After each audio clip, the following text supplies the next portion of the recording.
아름다운 부흥 역사가 우리 안에 있어지길 원합니다.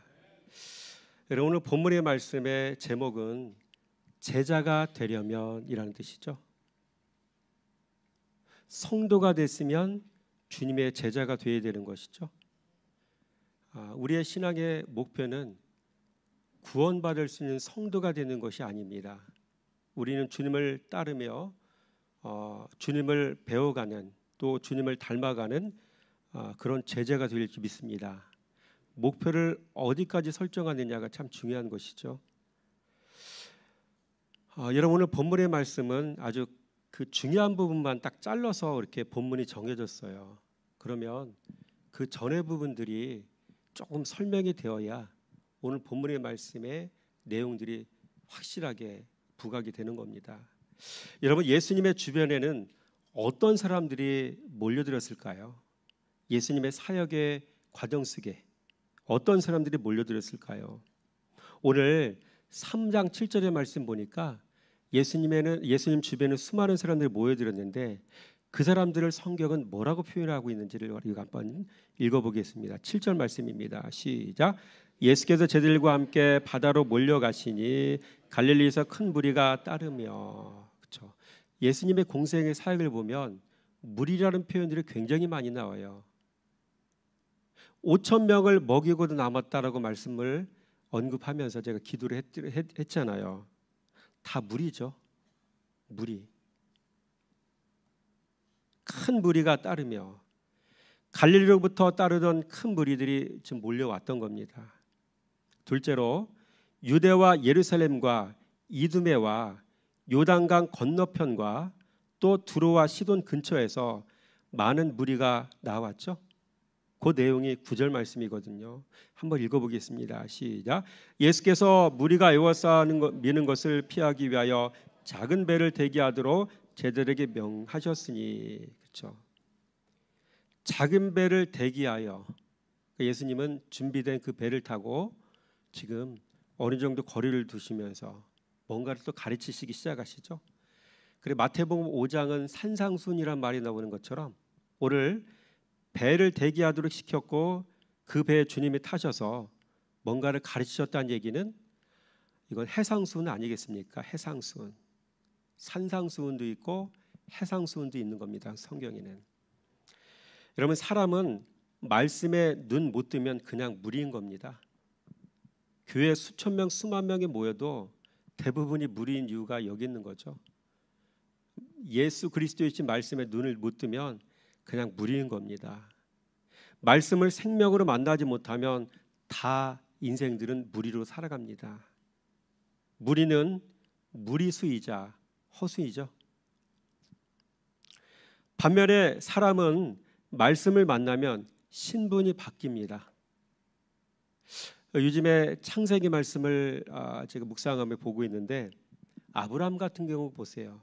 말씀으로 아브라함을 부르실 때에 창세기 12장 4절 말씀 보니까 아브라함이 여호와의 말씀을 따라갔더라. 이 말씀을 만난 아브라함의 모습을 얘기하고 있죠. 이 아브라함을 가리켜 우리 하나님께서는 열국의 아비가 하겠다고 말씀하셨잖아요. 신분이 바뀌는 거죠. 그렇죠? 그리고 그라랑 아비멜렉에게 주님께서는 아브라함을 소개하시기를 그는 선지자라고 말씀하시거든요. 신분이 확 바뀌는 겁니다. 말씀을 만나서 말씀을 따라갔다는 이유 하나 때문에 그 사람의 신분이 완전히 바뀌는 거죠. 12해 동안 혈루증 앓았던 여인, 그 여인은 몸의 질병이 낫는 것으로 끝나는 것이 아니라 그 여인의 신분 자체도 바뀌었잖아요. 그렇죠? 12해 동안 혈루증 앓았던 여자가 예수의 옷가에 손을 대었더니 이렇게 표현하고 있는데, 여자라는 표현이 따라 네 믿음이 너를 구원하였느니라 라고 하시면서 여자라는 그런 용어가 딸이라는 용어로 바뀌었죠. 신분이 상승된 것이죠. 이런 말씀을 따라갈 때 이렇게 엄청난 변화들이 나타나는 거죠. 여러분, 이렇게 부르는 용어가 달라졌다는 얘기는 그분의 내면의 본질 자체도 주님께서 바꿔주셨다는 얘기 아니겠습니까? 주님께서 그를 그런 신분으로 이제 여기시겠다는 얘기 아니겠습니까? 여러분, 교회만 나오는 거는 무일 가능성이 농후한 것이죠. 그러나 그 가운데서 말씀을 진리와 생명과 빛으로 만나면 그 사람의 신분은 급격히 상승하는 것입니다. 말씀 만나서 신분 상승의 은혜를 얻길 원합니다. 그래서 아브라함은요, 말씀을 따라가다 복의 통로가 되었잖아요. 그렇죠? 열국의 아비가 됐지, 선지자가 됐지, 복의 통로가 되었지. 대박 아닙니까? 말씀 의지하고 살면 또한 주님의 제자가 되죠. 제자들 보세요. 밤이 맞도록 수고하였어도 잡은 것이 없지만 말씀에 의지하여 그물을 내리리이다. 말씀에 의지하여 그물을 내릴 뿐만 아니라 말씀에 의지하여 인생을 살고 말씀에 의지하여 주님을 따라가는 과정 속에서 12명의 모든 사람들은 주님의 참된 제자로 신분 상승이 완전히 이루어지는 것을 보게 되어지죠. 이겁니다.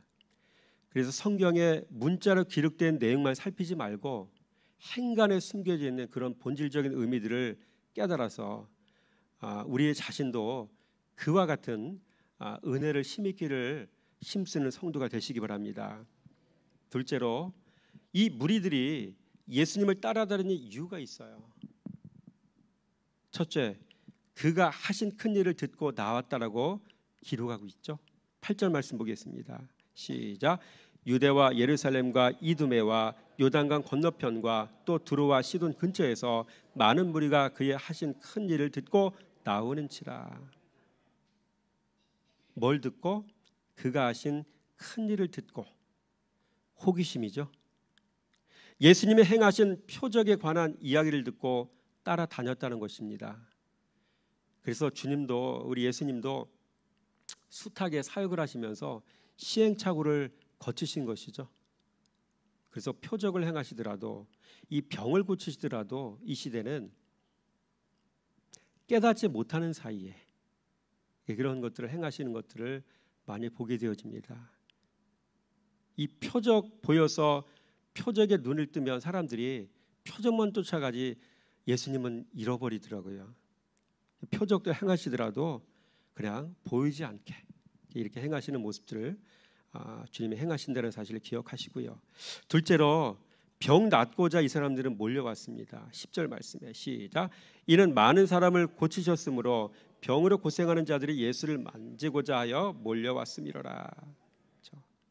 예수님께 나온 사람들의 출신지는 전국구였으나 이들이 가진 신앙은 모두가 다 표적 신앙이었던 것이죠.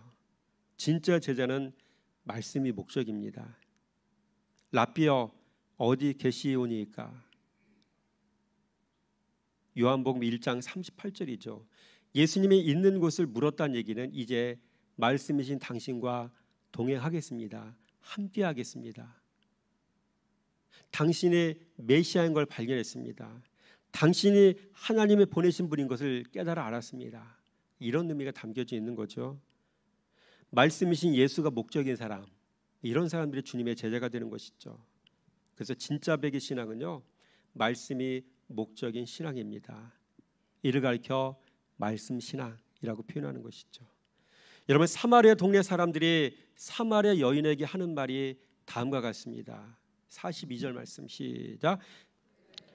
말하되 이제 우리가 믿는 것은 네 말로 인함이 아니니 이는 우리가 친히 듣고 그가 참으로 세상의 구주신 줄을 알미라 하였더라. 그렇죠?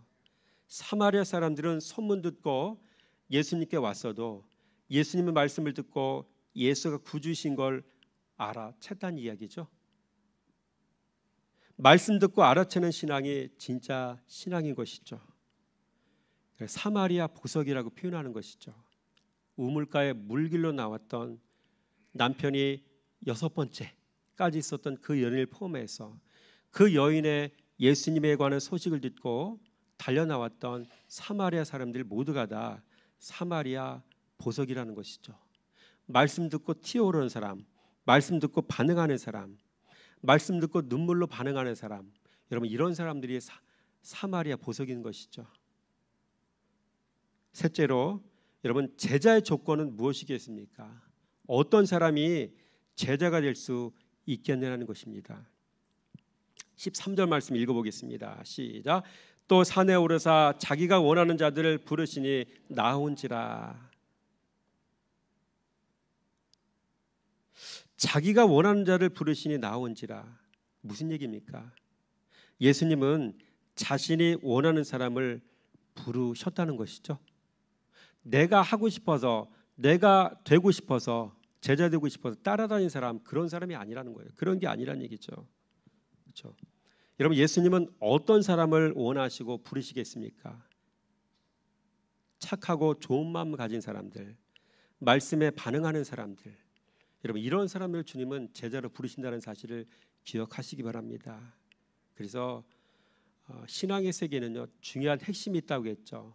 씨와 밭의 만남이라겠죠. 씨는 말씀이고 밭은 착하고 좋은 마음 가진 성도를 의미한다고 했죠. 항상 신앙의 원리는 이것대로 이루어지는 겁니다. 그렇죠. 주님이 원하시는 사람을 주님께서 부르십니다. 그래서 사도 바울을 부르실 때 하신 말씀이 있죠. 너는 내가 택한 나의 그릇이다. 사도행전 9장 15절 말씀 아닙니까? 여러분, 또 아버지께서 보내주신 자라야 주님의 제자가 될 수 있다라고 성경이 기록하고 있습니다. 요한복음 6장 65절과 67절 말씀이죠. 시작. 또 이르시되 그러므로 전에 너에게 말하기를 내 아버지께서 오게 하여 주시지 아니하면 누구든지 내게 올 수 없다 하였노라 하시니라. 그때부터 그의 제자 중에서 많은 사람이 떠나가고 다시 그와 함께 다니지 아니하더라. 예수께서 12 제자에게 이르시되 너희도 가려느냐 했죠. 그래서 내가 좋아서 예수님 따라다녔던 제자들은 결국 다 예수님의 품을 떠났잖아요. 너희도 가려느냐. 제자들 중에 B그룹은 다 떠났어요. 예수님께서 원하셔서 부르신 사람들, 그들의 내면의 말씀에 반응하는 그런 사람들을 불러 놓으셨잖아요. A그룹이. 그런 사람들과 결국 끝까지 같이 가는 겁니다. 내가 좋아서 따라다니는 거 아닙니다. 자, 그렇다면 주님께서 원하시는 제자됨의 기준 3가지는 무엇이겠습니까? 첫째, 그분과 동행하는 법을 배웠느냐는 겁니다. 그분과의 동행이거든요. 그래서 아까 요한복음 1장 38절인가도 말씀드렸죠. 주님 어디 계십니까? 주님과 동행하겠다는 거잖아요. 그러니까 이런 사람들을 가리켜 동행하는 법을 배우는 사람이라고 얘기할 수 있는 것이죠.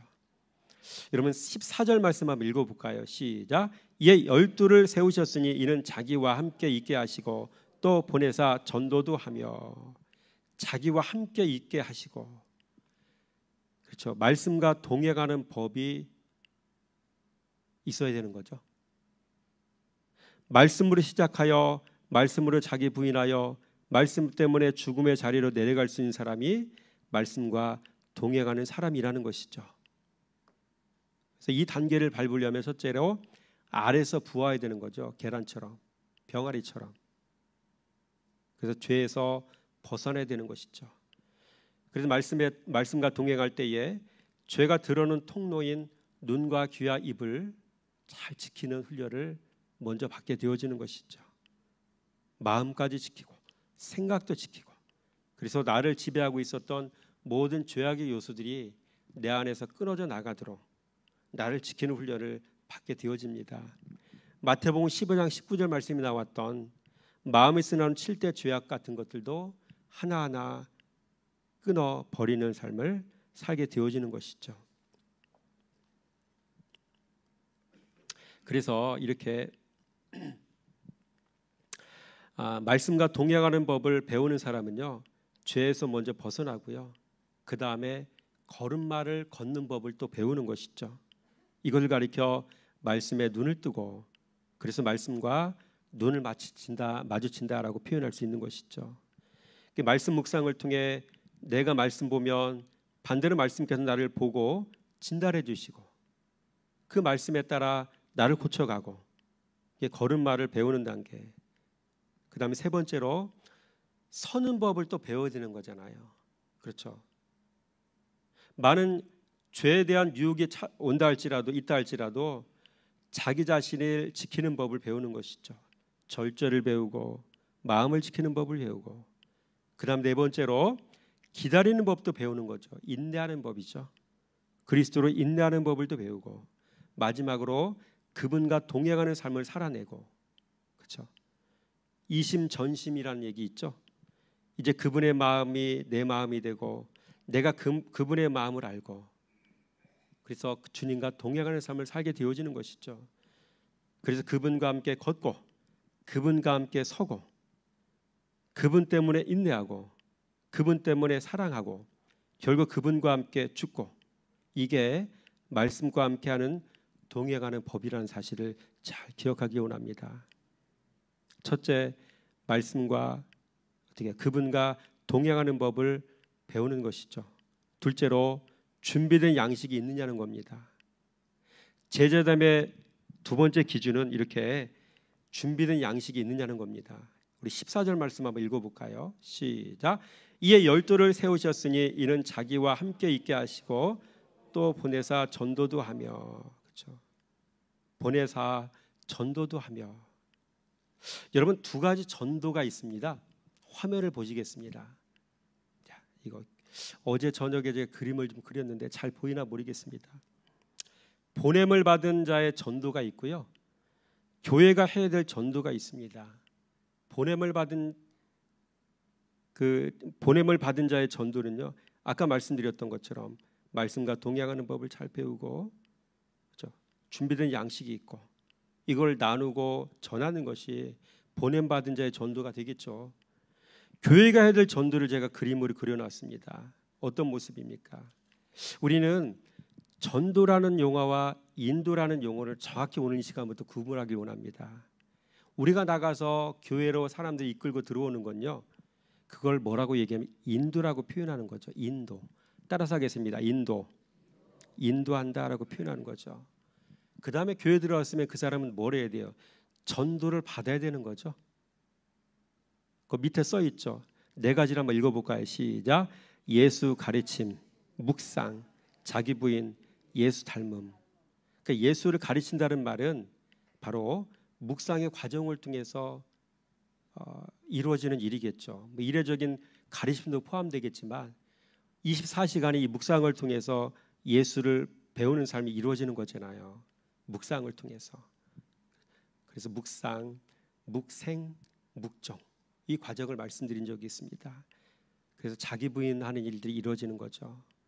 마음에서 나는 7대 죄악 같은 경우, 마태복음 4장에서 이야기하는 세 가지 그런 유혹들, 죄의 유혹들을 이기는 것들, 이 모든 게 다 자기 부인에 해당되는 거죠. 진리 생활하지 않으면, 묵상을 하지 않으면 자기 부인은 이룰 수가 없는 것입니다. 이 자기 부인의 과정을 통해서 결국 우리는 예수 닮음이 가능해지는 것이죠. 이것을 가르치고 행하도록 하는 일들이 교회 안에서 이루어지는 것이죠. 그걸 가리켜 교회 안에서 이루어지는 전도라고 얘기하는 거예요. 우리가 사람을 손붙잡고 데리고 교회에 오는 것은 인도고, 교회 안에서는 이 네 가지의 과정들을 통해서 예수 닮음의 일들이 이루어지도록 하는 이런 것들을 행해야 되는 것. 이게 전도입니다. 이 전도가 잘 되어져서 세상을 향해서 파송되어지는 사람을 가리켜 우리는 제자라고 표현할 수 있는 것이죠. 잘 정리하시기 바랍니다. 사람을 데리고 들어오는 것은 인도고, 교회 안에서 이런 것들을 가르쳐서 예수 닮은 사람 만들어내는 것을 우리는 전도라고 얘기하는 것이죠. 이런 것들 잘 구분해서 교회 안에서 이런 일들이 이루어지게 해서 기도하시고, 우리 자신이 또한 작은 예수 닮은 자가 되어져서 여러분 세상에 나가서 예수를 전하는, 그들에게 예수를 보여주는 그런 전도자의 삶을 살아가는 은혜가 있어지기 원합니다. 그렇죠. 여러분, 그리스도를 바르게 알아야 전도를 할 수가 있는 것입니다. 말씀에 대해 많이 안다고 전도하는 게 아닙니다.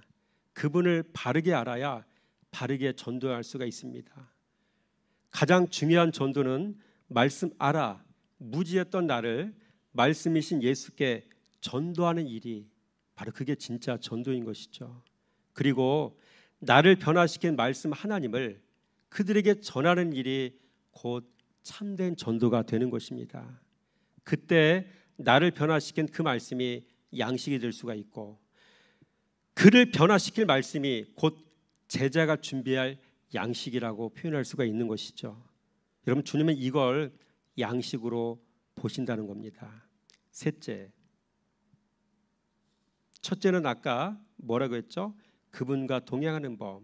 둘째, 준비된 양식. 셋째, 말씀의 권세를 가졌느냐는 것이죠. 15절 말씀 시작. 귀신을 쫓아내는 권능도 가지게 하려 하심이러라. 그렇죠? 여러분, 성도에게는 세 가지 권세가 임하는 되는 순서가 몇 가지가 있습니다. 성도에게 권세가 임하는 순서가 있습니다. 첫째, 죄를 몰아내야 권세가 임하고요. 자신의 마음밭을 착하고 좋은 마음밭으로 만들어야 권세가 임하고, 그리스도의 인격이 만들어져야 권세가 임하고, 그 다음에 말씀의 권세가 임하는 것이죠. 둘째, 제자에게 임하는 세 가지 권세가 있죠.